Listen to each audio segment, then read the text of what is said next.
વાટકી આજે આપણે ગુલાબજાંબુ બનાવવાના એના માટે 1 વાટકી ઘઉંનો લોટ ને 1 વાટકી મિલ્ક પાવડર બંનેને મિક્સ કરી લેવાનું.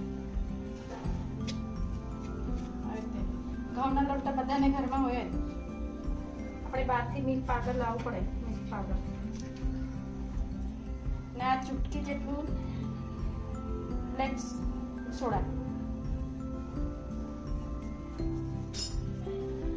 મીઠા સોડા ખાવાનો, એને આપણે બરાબર મિક્સ કરી લઈએ. ને અડધી ચમચી આમાં એલચી પાવડર નાખી દઈએ.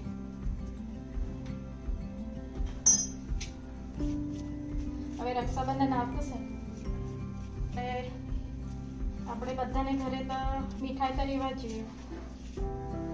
ઘરે જવાનું, મીઠાઈ બનાવીને ઘરે લઈ જવાનું. ઘરવાળા બી આપણા ખુશ થઈ જાય, ભાઈ લોકો, માવા મમ્મી લોકો બધા ખુશ થઈ જાય. તો મારી બે મીઠાઈ લઈને આવી રક્ષાબંધનમાં સ્પેશિયલ રક્ષાબંધન માટે બનાવીશું ગુલાબજાંબુ. એમાં થોડું ઘી નાખી દઈએ,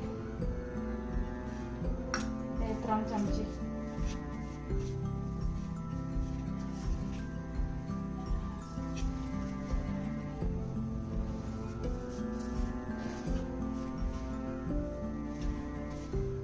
ને બરાબર મિક્સ કરવાનું. આ 3 ચમચી ઘી કાઢેલું મેં નાખીને હવે એને બરાબર મિક્સ કરી લેવાનું. આવી રીતે ઘરે બનાવવાનો તો ટેસ્ટ સારો આવે. મસ્ત મિક્સ થઈ ગયું. હવે એને આપણે દૂધથી બાંધી લેવાનું.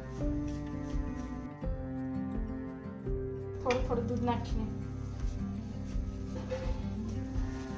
આવી રીતે થોડું થોડું દૂધ નાખવાનું અને બાંધવાનું.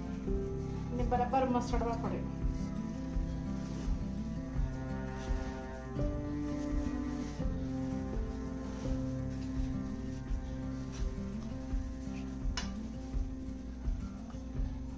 આનાથી બહુ મસ્ત બને. માવાની કઈ જરૂર નહીં મળે.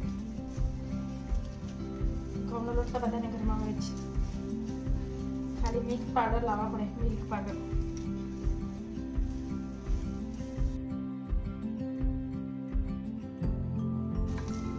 આવી રીતે મસળી લેવાનો બરાબર.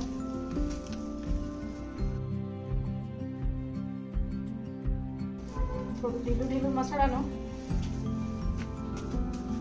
પછી બરાબર મસળવાનું.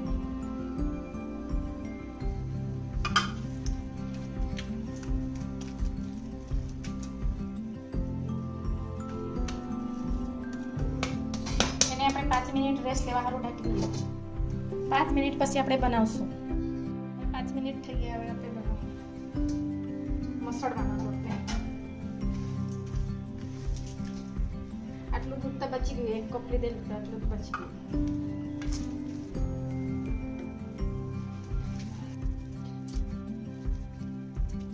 લોટ જેવું થઈ ગયું છે.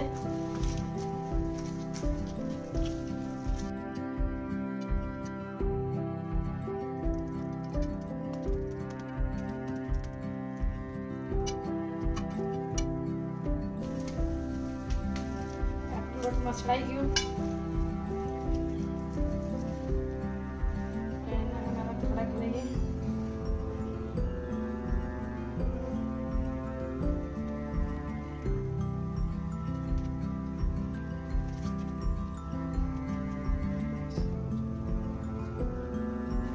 હવે બનાવી લઈએ.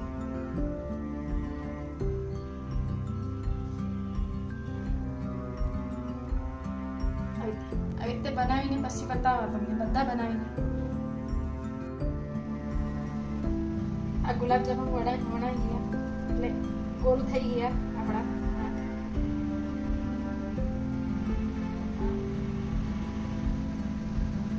હવે આપણે તળવા સારું તેલ ગરમ કરવાનું. હવે આપણે ગેસને ચાલુ કરીએ તેલ ગરમ કરવાનું.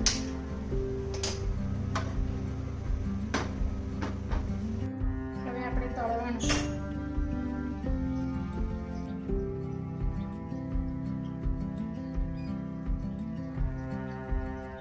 એકદમ ડીમ પર જ તળવાના આપણે, ફૂલ પર નહીં. તેલ વધારે ગરમ થઈ ગયું હશે તો એને થોડી વાર ગેસને બંધ કરી દેવાનું.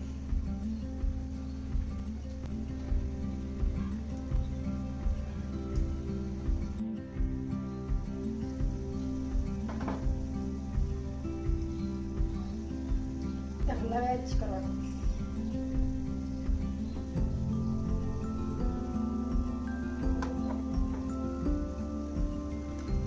ગોલ્ડ કલરનું થાય ત્યાં સુધી શેકવાનું આપણે.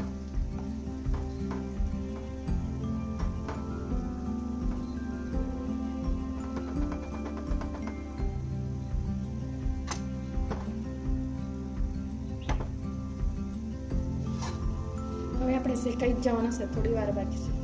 આપણા શેકાઈ ગયા છે, શેકાઈ ગયા. હવે આપણે એને કાઢી લઈએ. ગેસને હવે બંધ કરી દઈએ.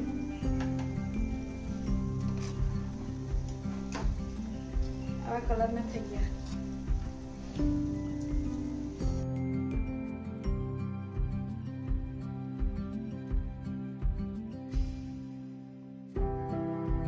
આપણે કઢાઈને સાઈડમાં મૂકી દઈએ. અને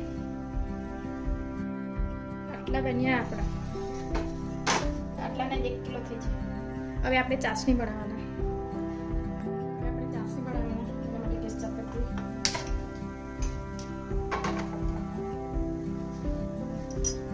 2 વાટકી આપણે ખાંડ નાખી દીધી.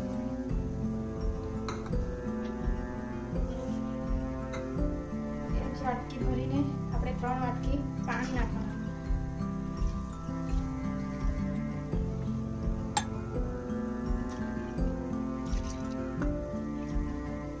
3 વાટકી પાણી નાખ્યું.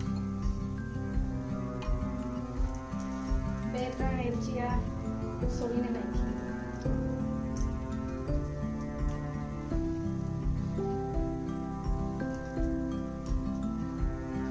પાણીને ઉકાળી લેવાનું.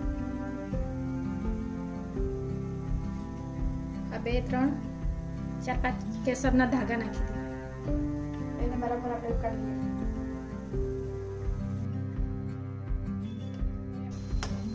ચાસણી બની ગઈ. આપણને જેવી જોઈતી હતી તેવી ચાસણી, વધારે જાડી નહીં બનાવવાની. ખાલી તેલ જેવું આપણને લાગે ને, અને તેલ જેવું એટલી જ રાખવાનું. તાર ગીર કંઈ કરવાનું નહીં. તેલ આપણને ચૂપકે ને એટલું જ રાખવાનું. હવે એમાં આ ગુલાબજાંબુ આમાં નાખી દેવાનું.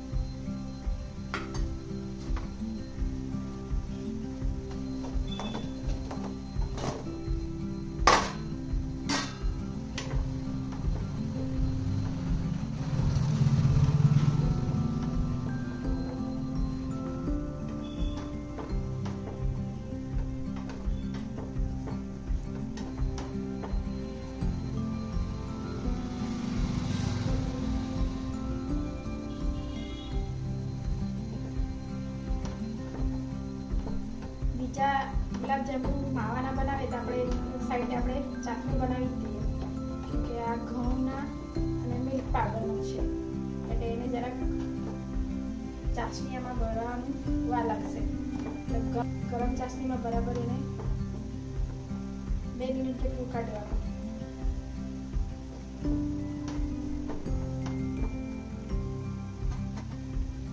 હવે 2 મિનિટ થઈ ગઈ. હવે એને આપણે 2 કલાક માટે ઢાંકી મૂકવાનું. પછી આપણે ખાવાનું, પછી આપણે કાઢવાનું. હવે ગેસને આપણે બંધ કરી દઈએ. 2 કલાક સુધી એમ જ રહેવા દેવાનું ઢાંકીને. 2 કલાક સુધી ઢાંકી દઈએ.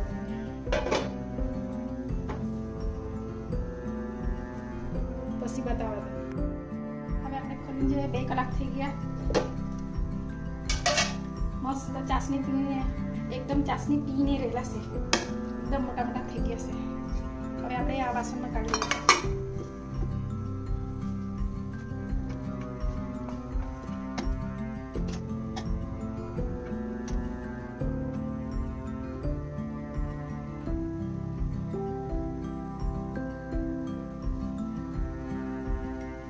આપણા વિડીયો ગુલાબજામુનનો વિડીયો બની ગયા, બહુ ટેસ્ટી બનેલા છે.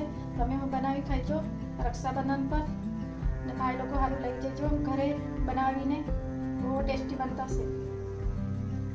લાઈક કરજો, કોમેન્ટ કરજો અને શેર કરજો. સ્મીમાં જો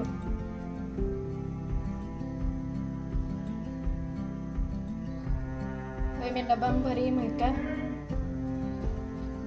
મૂક્યા, કેટલા દિવસ ખવાય. હવે મેં તોડીને બતાવું તમને.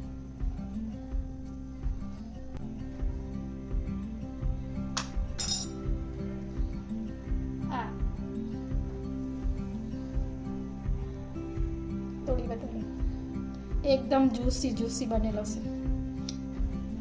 મસ્ત ટેસ્ટી. જેટલા દિવસ ફ્રીજમાં રાખે તેટલા દિવસ રહી જાય, આરામથી ખાયા કરે. મહિના સુધી 2 મહિના સુધી રહે. આ ચાસણી ઘટવાની જોઈએ, ચાસણી રહેવા જોઈએ તો ચાલે કરે કેટલા દિવસ.